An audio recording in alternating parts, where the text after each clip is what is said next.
All right, everybody. Thanks so much for coming to the B Corp Marketers Network monthly webinar. Today's going to be talking about data colonialism, and I'm going to let Alicia kick us off and talk a little bit about the Marketers Network, and then we'll roll right into the presentation. Yes, wonderful. Thanks, Tim. So welcome. This webinar is hosted by the B Lab US and Canada Marketers Network. We host almost monthly webinars exploring a wide variety of topics from data colonialism, like we're talking about today, to how to conduct more sustainable marketing campaigns or developing a Hippocratic oath for marketers and more. Our network and events can support agencies and in-house marketing managers to find ways to conduct their marketing plans more sustainably, ethically, and successfully through resource sharing and collaboration. If you're B Corp certified, you can actually join our group on the Beehive, which I'll drop the link in the chat in a moment. And if you're interested in learning more or want to get better acquainted with the Marketers Network and this space, we'll be putting together a July networking event for this group as well. And so you can stay tuned for the Beehive or follow me and Tim on social to get notified about that as well. And then I will pass it back to Tim to introduce our guest speaker today. Awesome. Thanks so much, Alicia. I am really excited about this. I read this book a couple months ago, and really it's resonated with me and seems to be relevant for all B Corps as well as especially marketers. So I'm going to give a quick little bio to Ulises, and I'm going to let him take it away. Ulises Mejias is a professor of communication studies at SUNY Oswego. He's a recipient of the SUNY Chancellor's Award for Excellence in Scholarship and a Fulbright specialist from 2021 to 2025. He's also a co-founder of the Non-Aligned Technologies Movement and the network Tierra Común. Did I pronounce that right? Yes. Probably not. And serves on the board of directors of Humanities New York, a national endowment for the humanities affiliate. His research areas include critical internet studies, network theory and science, philosophy of technology, sociology of data, and political economy of digital media. He's a co-author along with Nick Coldry of the book we'll be talking about today, Data Grab, The New Colonialism of Big Tech and How to Fight Back. Welcome, Ulises. Thanks so much for joining us today. Thank you very much. I'm very excited to be here.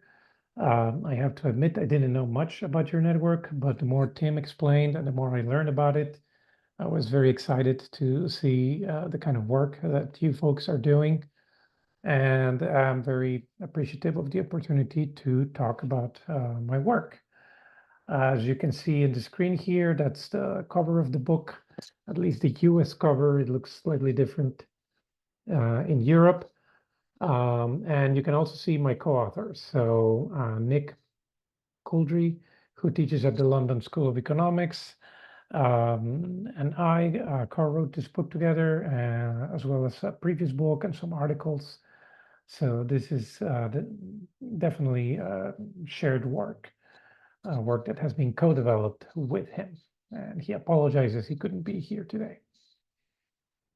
Anyway, the basic argument in Data Grab that Nick and I make is that in order to fully understand what's happening today with AI, what's happening with platforms, with social media, with algorithms, all of it, with the gig economy, needs to be understood not just in the context of the last 50 years, let's say, of the history of the internet or the history of mobile devices and so on, but in the context of the past 500 years.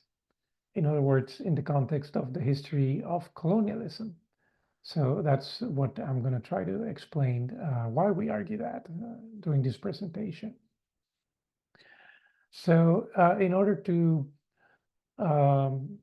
start to get a sense of our argument, I would like to show you some statistics. Now, we know that historic colonialism basically captured land. So from the period from 1800 to 1875, 215,000 square kilometers were added as colonies every year. That's about the size of the country of Guyana in South America. So if you think about that territory being added to different empires every year, that's what was happening from 1800 to 1875. From 1875 to 1914, that number actually went up. to 620,000 square kilometers. And again, to give you an idea, that's about the size of Ukraine. So the territory equal to the size of Ukraine being added as colonies every year. By the year 1945, 1 in 3 people in the world were living under colonial rule. So that kind of gives us a sense of the magnitude of historic colonialism. Now, what we're arguing is that data colonialism doesn't obviously capture land, it captures human life through this medium of data. In 2023, 3 in 8 people in the world were using Facebook, 1 in 8 were using TikTok. Also in 2023, we were producing about 329 million terabytes of data per day. And it is expected that by next year, according to some calculations, 181 zettabytes of data will be produced by all of us. I didn't even know what a zettabyte is. I had to look it up. 1 zettabyte equals 1 trillion gigabytes. So a lot of data. And obviously all of this data is coming from us. So that's why, when we put together this concept of data colonialism, it might seem a little bit weird.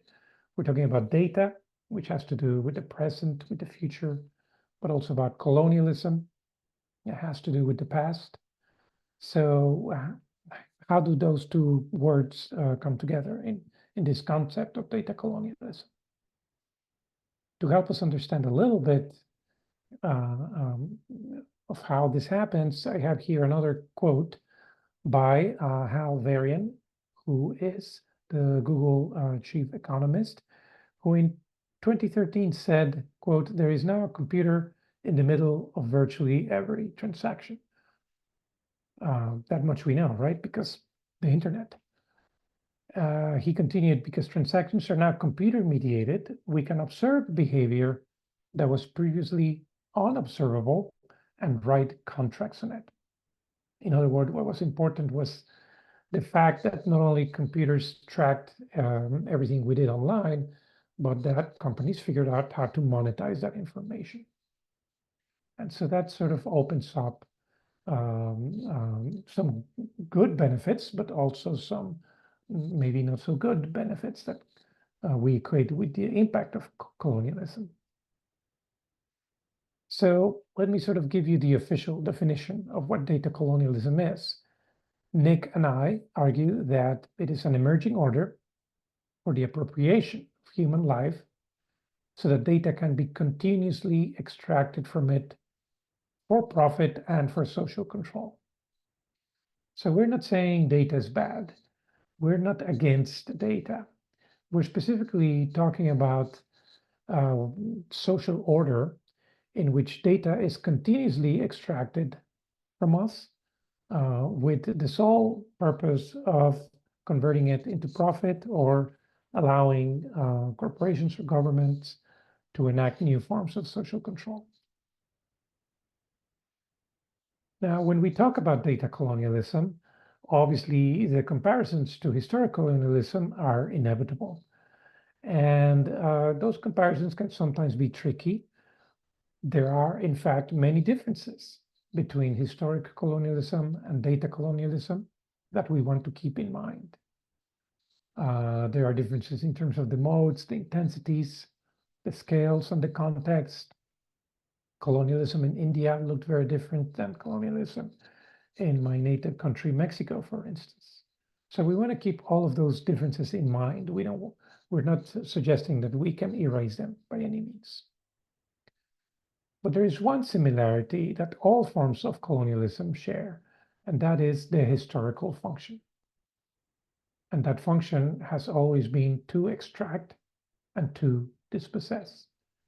From the beginning of colonialism, dispossession was its main motor and engine.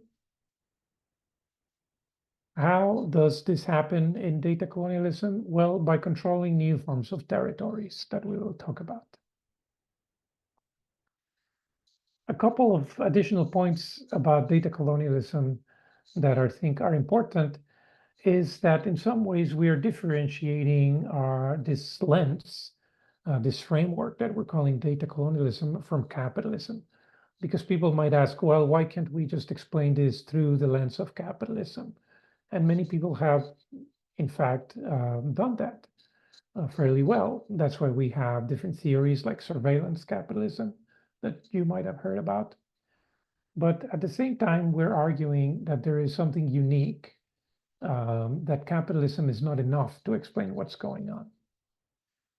We're saying that this new form of colonialism is based on some form of seizure, dispossession, as I just said, of new kinds of territory without real consent. So it's not just about new innovative modes of production as we usually think of when we talk about capitalism.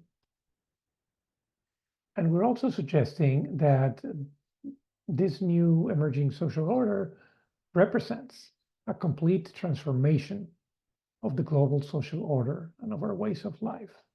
So it's not just the latest development in capitalism. It represents momentous change that we need to understand. An important part of this point is that if we think about it, capitalism and colonialism are very much linked, because there is no capitalism without colonialism. So even if we look historically, and obviously I'm making some generalizations here, but we wouldn't have factories in early industrial capitalism without the wealth that was generated in the plantations in the global south.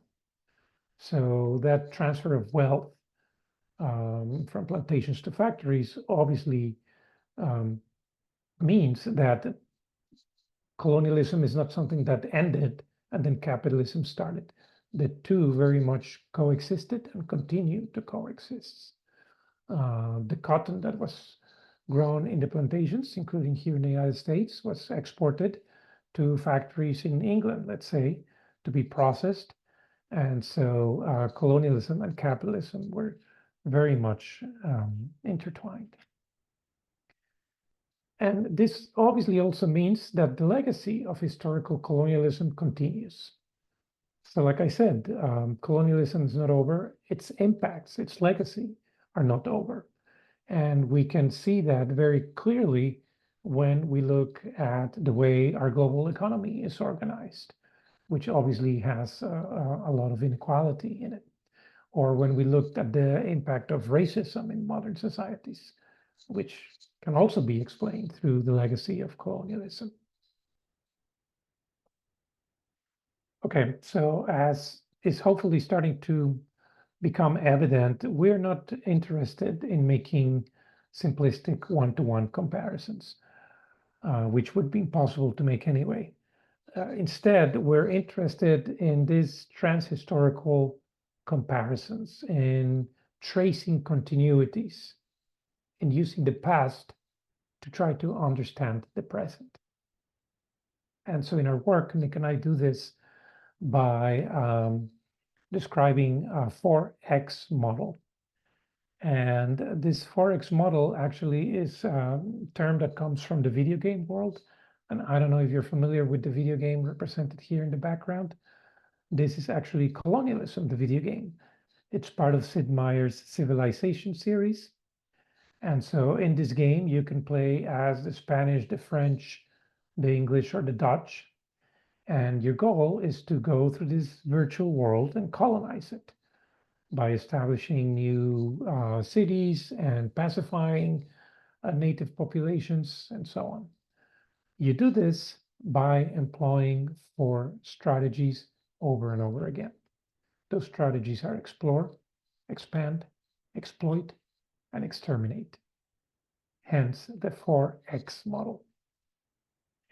And so basically what we do in the book is try to organize our analysis according to these 4 strategies. So let's start with explore. In colonialism, as we know, it was euphemistically called the Age of Discovery. So we can try to think about how today's big tech corporations are exploring or discovering new territories to conquer. And what I want to do here in terms of this transhistorical comparison is compare two documents, an old document and a more recent document. Let's start with the recent document. This is part of Google Chrome's Terms of Service, which if you haven't read, like most of us, this is in part what they say. When you install Google Chrome, this is what you're agreeing to. You, quote, give Google a perpetual, irrevocable, worldwide, royalty-free, and non-exclusive license to reproduce, adapt, modify, translate, publish, publicly perform, publicly display, and distribute any content which you submit, post, or display on or through the services. In other words, a lot, especially if we remember that we use Google Chrome not just to browse the web, but to access email, work on shared documents, participate in social media platforms, et cetera, et cetera. So when we do any of those things, we give Google permission to do all of this.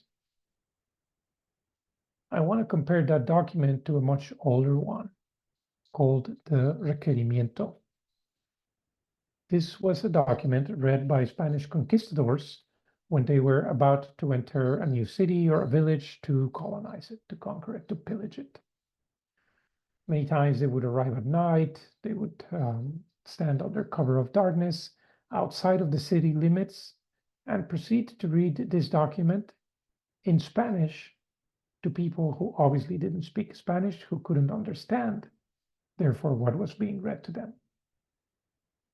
The document said in part, but if you do not submit to Spanish rule, that is, I certify to you that with the help of God, we shall powerfully enter into your country and shall make war against you in all ways and manners that we can, and shall subject you to the yoke and obedience of the church and of their highnesses.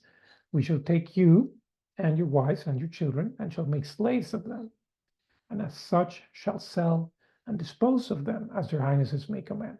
And we shall take away your goods and shall do all the mischief and damage that we can. I guess if this were the terms of service of colonialism, we would click accept and install there. The point obviously is not that what followed after the requerimiento was read is the same thing that follows after we install Google Chrome. Google hopefully won't come for our wives and our children.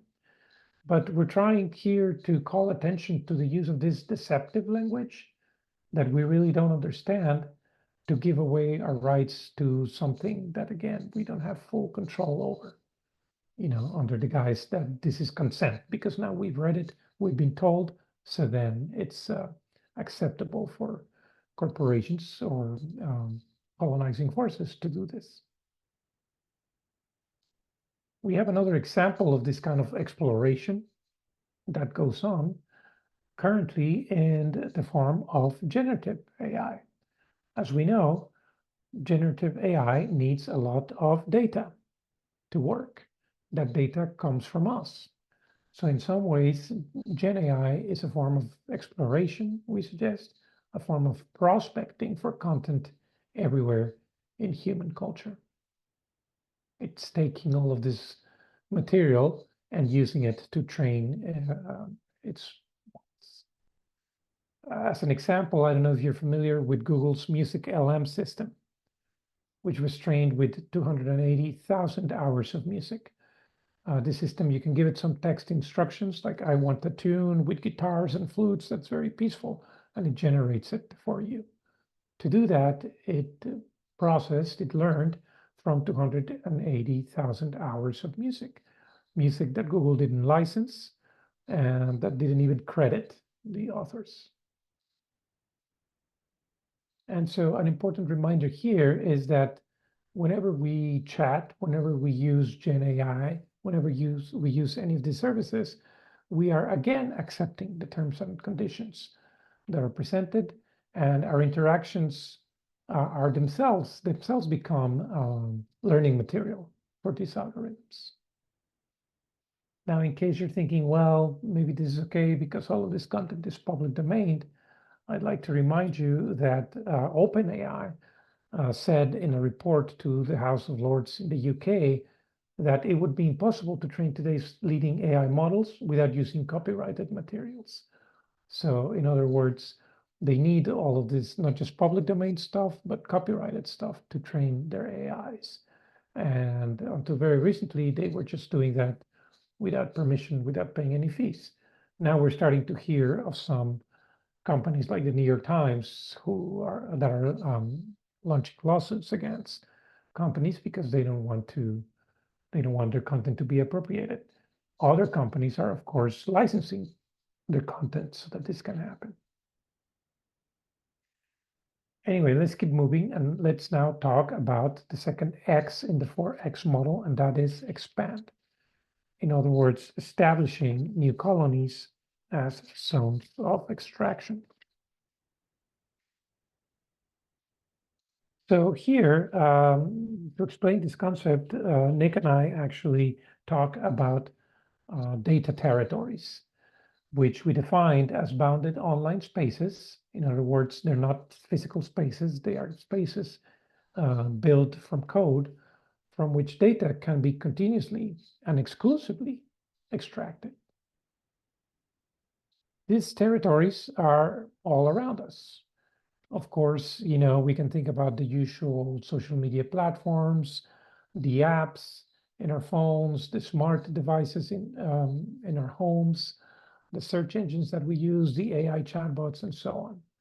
So each one of these sort of represents this kind of data territory that is walled off, where we are allowed to access certain services, mostly for free, because as I discussed in the previous example about generative AI, corporations need the data that we generate when we are interacting with these platforms, and which usually means also we cannot access all their territories at the same time. But in addition to these territories, there are other new ones that are emerging, including the use of data and technology in agriculture. How our food gets produced involves more and more many of these data-intensive technologies that are controlled by corporations. Of course, a very clear example of another territory is health tech. Any kind of technology related to our health information, which again is becoming controlled by fewer and fewer corporations. Which we have bossware, the use of technology to surveil workers, either at home or in factories, warehouses, and so on. War tech, the use of many of these technologies in the generation of smart bombs, quote unquote, war technologies that generate lists of possible targets based on data analysis and AI, prop tech, the use of these technologies in the real estate business to manage large portfolios of apartments, and by the same token control rents, decide what's the highest amount you can charge for a rent in a particular location, as well as who may or may not be a good tenant when you're renting properties. So all of these represent new kinds of territories that are becoming datafied. All right, which brings us then to exploit. Once all of this data is discovered, in quotes, and the colonies are established, how do you exploit that information? How do you transform it into wealth, into profit?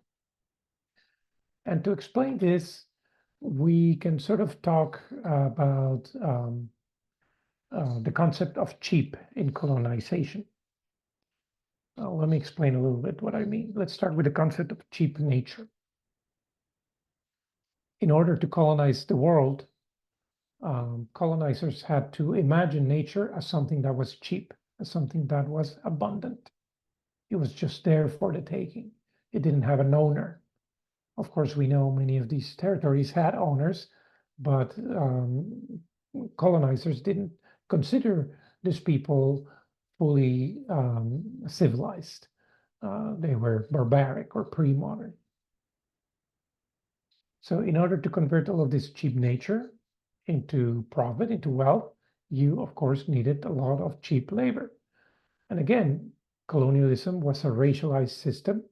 So the labor of certain groups of people, mostly Black people, brown people, was considered cheap, something that could be, again, appropriated because he was abundant, it was free, it was just there for the taking. So let's follow this progression. We go from cheap nature to cheap labor to now cheap data. And if you think about it, cheap data shares many of the same characteristics of cheap nature and cheap labor. It is said to be abundant. It's said to be free. It's just there for the taking. It doesn't have an owner. Yes, you and I might produce data individually, but by the time it gets aggregated, collected, it needs to be refined or processed by corporations with advanced technology. So then we no longer have ownership over that data. It becomes a kind of exhaust, a cheap resource that corporations, we're told we can give to corporations so that they can transform it into something useful to humanity. So why do we put up with all of this? Well, it's very interesting to see the narratives that present everything that I've been describing in colonialism as a civilizational project, as something that's going to modernize the world. Back then, in colonialism, we were told that colonialism made sense because it was going to bring progress and modernity. It was going to bring salvation to people if they accepted the religion of the colonizer. It would bring about peace and prosperity. And all of this we were told to follow orders because at the end of the day, the colonizer knew best. The way of thinking of, let's just call it for what it is, white European male, that was considered to be the best way of understanding and of being in the world.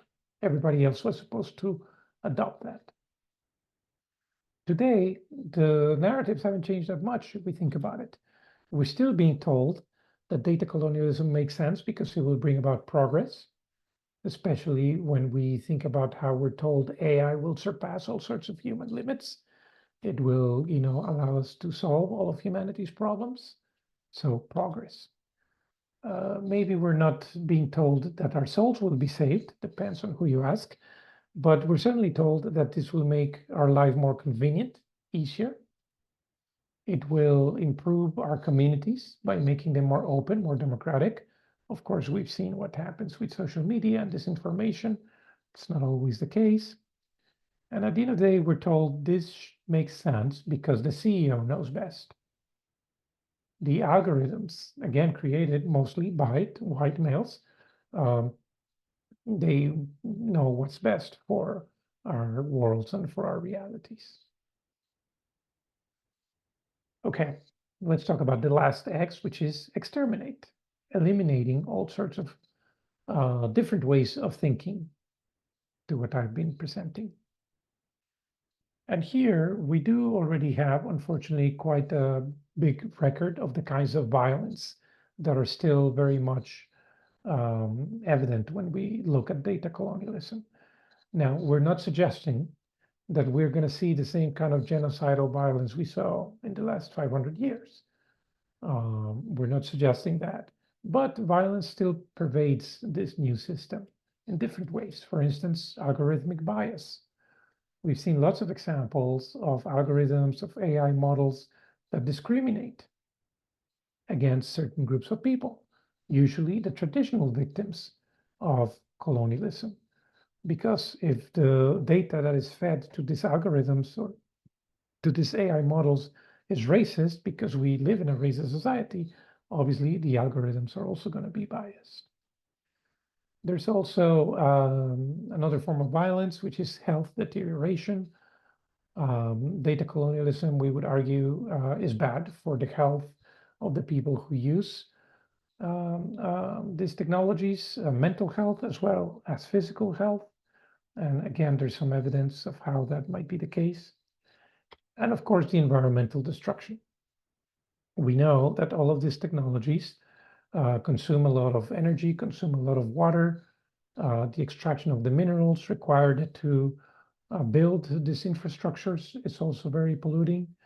And again, usually the cost of all of these forms of violence is paid more by the groups of people who have been the traditional victims of colonialism. Even though we might all be part of the system, some of us pay a heavier price than others. Okay, so I know this might be a bit of a depressing message so far. So let's get to the last part, which is, can we do anything about it? And here we'd like to take a page from Timnit Gebru, who was actually a data scientist and AI scientist at Google, who was, of course, then fired for speaking up against some of the potential harms of this technology.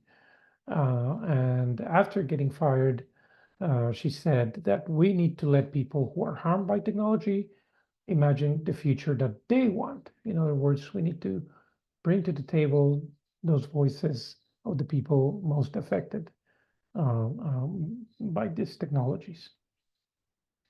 So in the book, what Nick and I do is basically take a page from activists. These problems that we're talking about are complex problems. What are the chances, if we are right, that they represent a history of 500 years? What are the chances we're going to be able to solve them next week or next year? Obviously none. But activists who have a lot of experience resisting colonialism tell us that in order to succeed, we need to basically act at 3 different levels.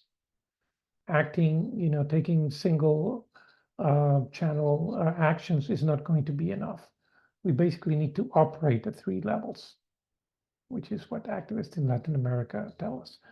And that is, we need to operate within the system, against the system, and beyond the system.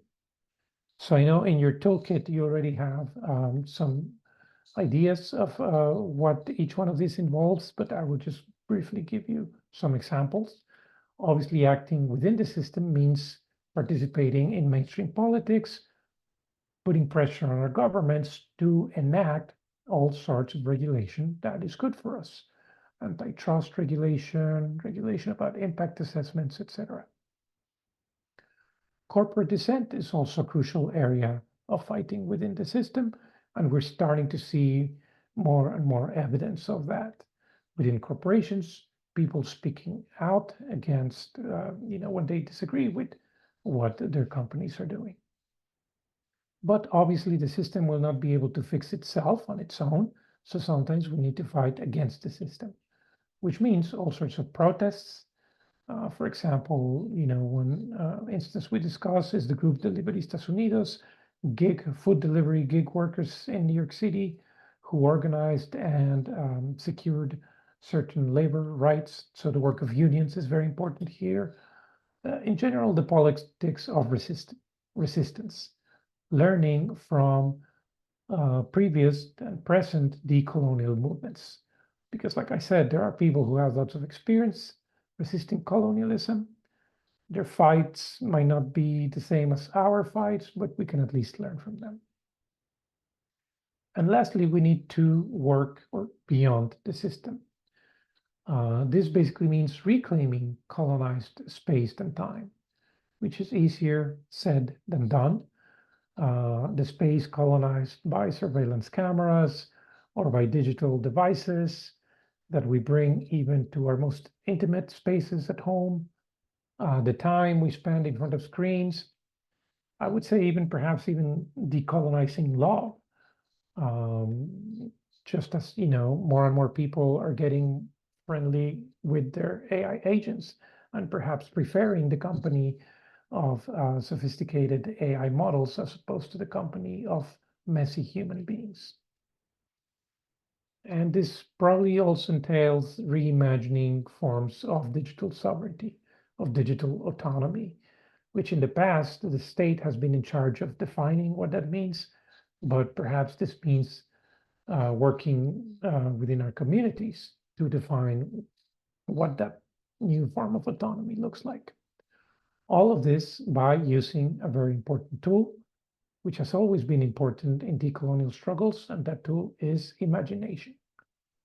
So decolonizing data, I believe, will be a cultural movement, a social movement, in which we can all employ our creativity to figure out how to resist. Okay, with that, I'm going to stop here and take some questions. I do have here a code that if you're interested in buying the book, you can go to the University of Chicago website, enter the code, and get 30% off. Thank you very much. Thank you very much, Ulises. This is great. Really, really thought-provoking stuff. Really good. We will be sharing a responsible tech advocacy toolkit at the end of the webinar that also includes the link and the code and everything like that to get the book at 30% off at the end of the webinar. If you have questions, please drop them either in the chat or in the Q&A function, and Alicia will be looking at those and kind of feeding them out to us. I do have a couple of questions that I want to start us off with, if you don't mind. I want to first ask for someone new to this idea of data colonialism. There might be some folks on the webinar here that have never really heard of this topic or are just kind of exploring for the first time what this even means. What do you think, I mean, beyond reading their book, which we, of course, we're going to advocate they do, but beyond that, what is the first thing that they should do if they're going to look into their own kind of digital ecosystems and figure out what they want to do? What do you recommend as the first thing? Yeah, well, thank you very much. It's difficult, but not hopeless. And here, I also rely on the work of a Brazilian educator whose name was Paulo Freire. And his vision of, acting on the world was something he called praxis, which he thought was composed of action and reflection. In other words, we need to do both things. We cannot just rely on action, because action without reflection, without thinking, is just, doing things without awareness. At the same time, if all we do is reflection, if all we do is thinking without acting, that also can be a problem. So I think I would start by, looking at those two things. Each person will need to come up with their own solution, but think about our involvement in this system, and then figuring out ways to act, based on the three-level model that we described. Sure.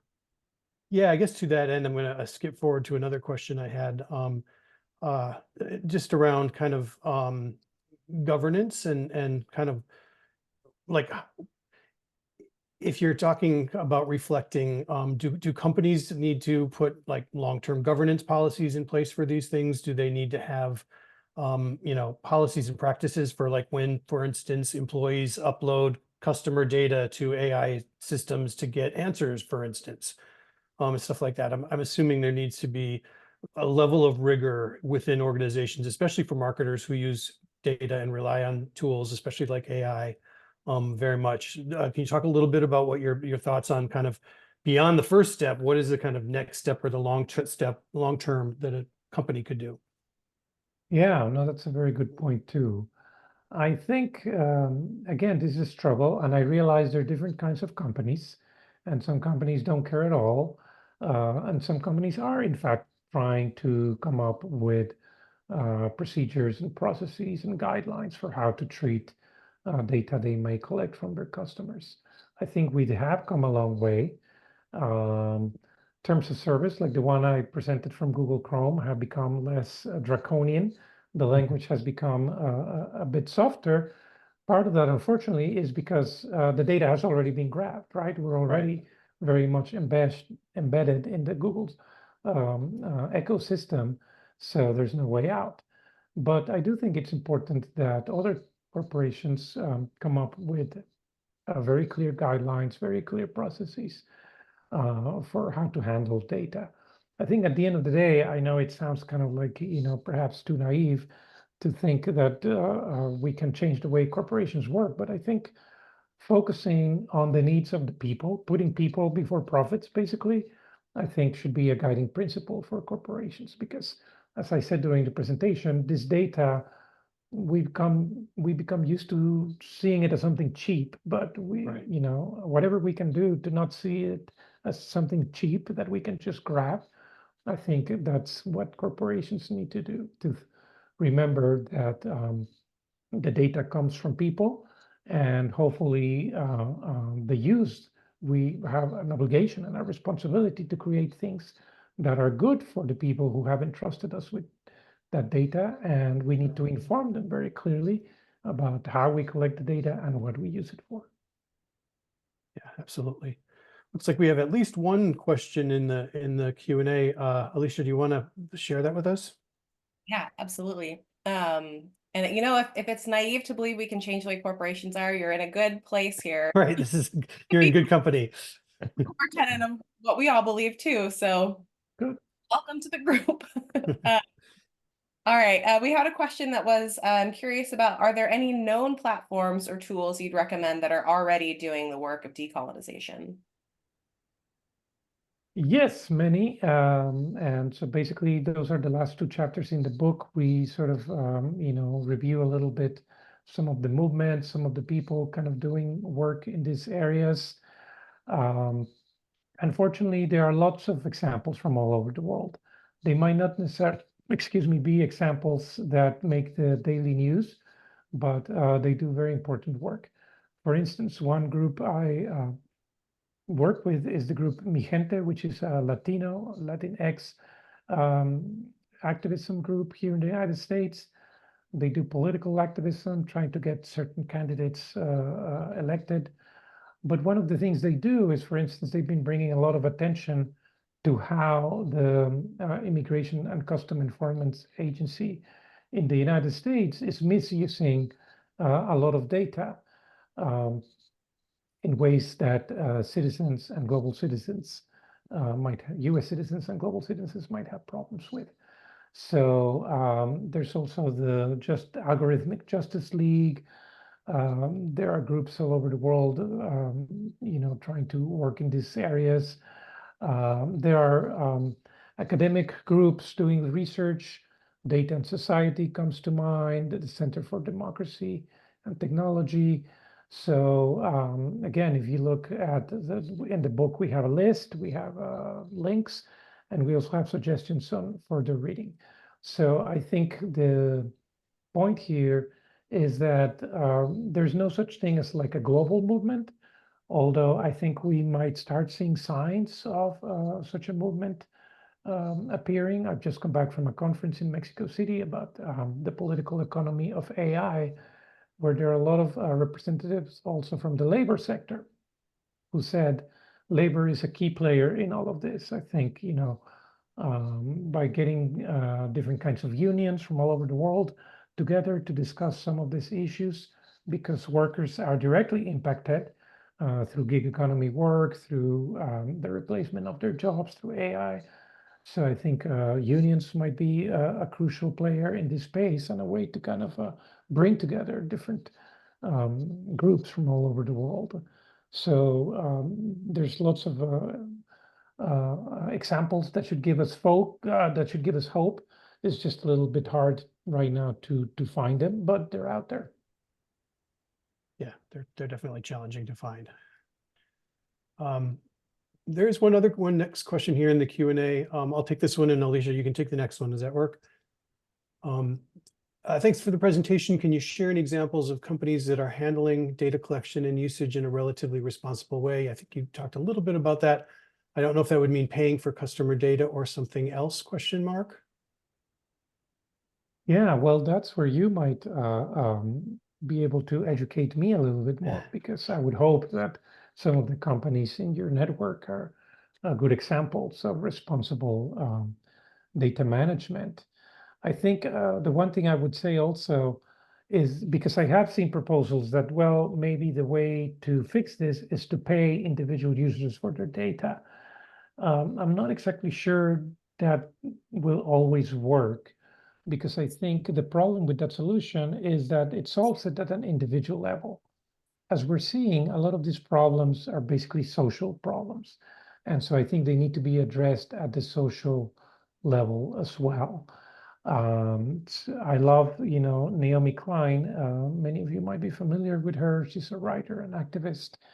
Great And books. people always ask her, what can I do, to solve global warming? What can I as an individual do? And her answer is usually, as an individual, you can do nothing.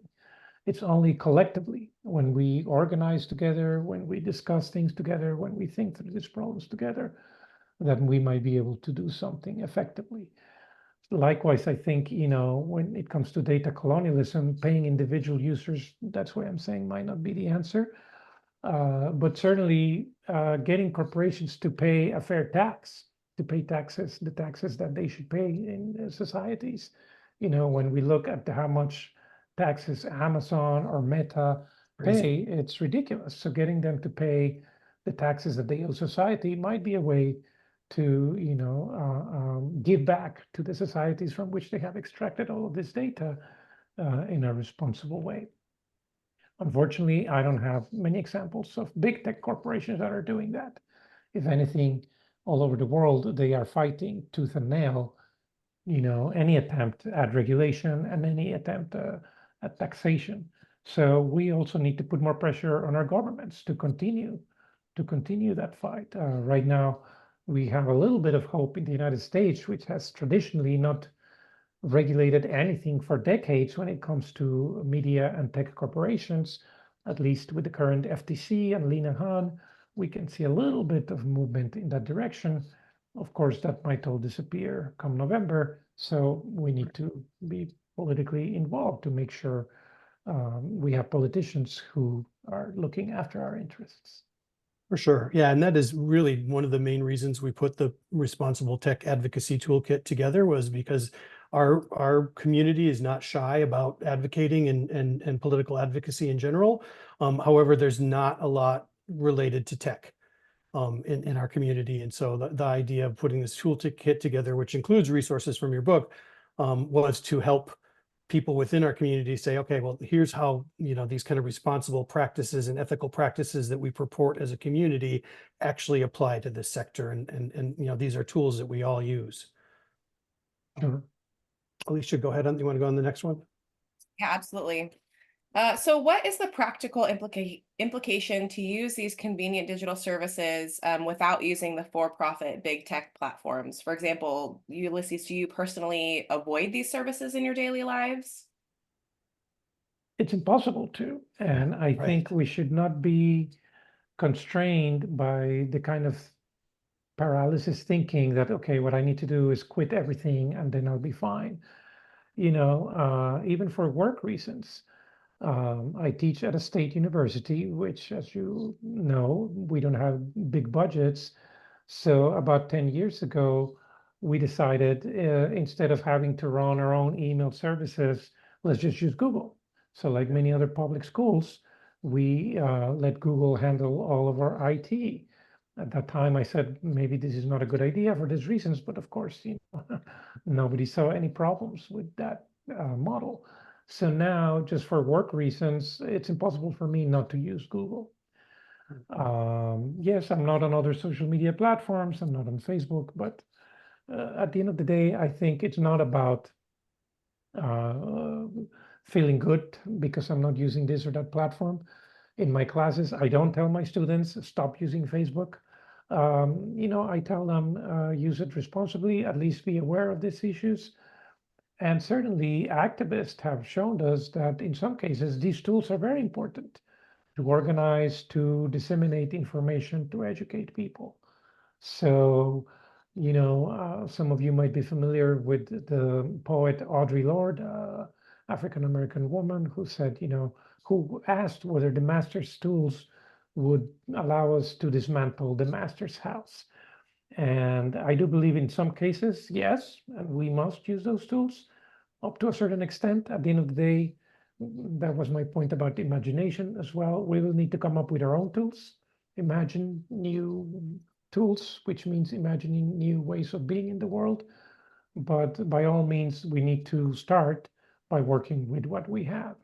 So again, I'm not here today to tell you you should quit Instagram. Although if after hearing all of this, you decide to do that, more power to you. I think that's a valid form of activism. But I think there's so much more that we can do with these kinds of tools and with other tools. I'm a big supporter of open source, and I have a computer that runs Linux. I realize it's not something my mom can do, for instance, but to the extent that I can, I do support the open source movement as well, because they are in fact creating new kinds of tools that we can use for these purposes. We've got, I think, what, 5 minutes or so left. I'm gonna, unfortunately, I don't think we have time for another question, because I do want to spend just a minute or two talking about the toolkit that we put together. So the B Corp Marketers Network put together, and I think, Deanna, this actually answers or hopefully addresses the question that you asked in the chat about what specifically this means for B Corps. So we spent a lot of time and a lot of research, even prior to reading Ulises' book, just kind of figuring out what responsible tech advocacy looks like for B Corps and what it means in our day-to-day practices and stuff like that. And we put together a list of, organizations, resources, tools, all kinds of kind of a breakdown of what exactly it is, what it means, that kind of thing. And then we have a bunch of takeaways, more detail and in depth from that last slide in Ulises' presentation about, working within the system, against the system, and beyond the system. We have some very specific actions that B Corps can take to address that. And so I just wanted to bring that up and make sure that we share that in the chat. We will also share it in the Beehive. So if you don't feel like going and perusing it right now, there will be another opportunity if you're a B Corp in the Beehive. But I did want to make sure that everybody knew that we had that resource available, that the network actually created it specifically for B Corps, although it could be used for any organization or any company that wants to be more responsible about their tech and is looking to just kind of get started in that realm. So I think at that, I'll leave it there. Alicia, do you want to talk a little bit about what we've got going on for the rest of the year and anything else? As I mentioned earlier, we'll be rolling out a date for just a general marketing networking opportunity within the Marketers Network in July. We are going to take a summer break in August, and then we'll be coming back in September and October with some additional speakers and webinars about what is related to financial data and impact reporting, and then also circling back on some sustainability and environmental opportunities related to marketing. So more is coming, and if you are interested in being a part of the group or staying close, you can join us on the Beehive again, or you can find me and Tim on LinkedIn to stay connected and get updates on our events as well. Great. Well, thanks everybody for joining us. Really appreciate you joining the webinar. And Ulises, thank you so much for this really wonderful, really thought-provoking presentation. I'm so glad to get to know you, and we're also grateful to have your insights and knowledge here. So thank you very much. Thank you, and it's very exciting to hear about how you intend to apply some of these lessons to your own work. Yeah, So I'll definitely please keep you me posted. Sounds Sure. good. All right, thanks everybody. Thank you very much. Have a good Have a good weekend. day. Bye-bye.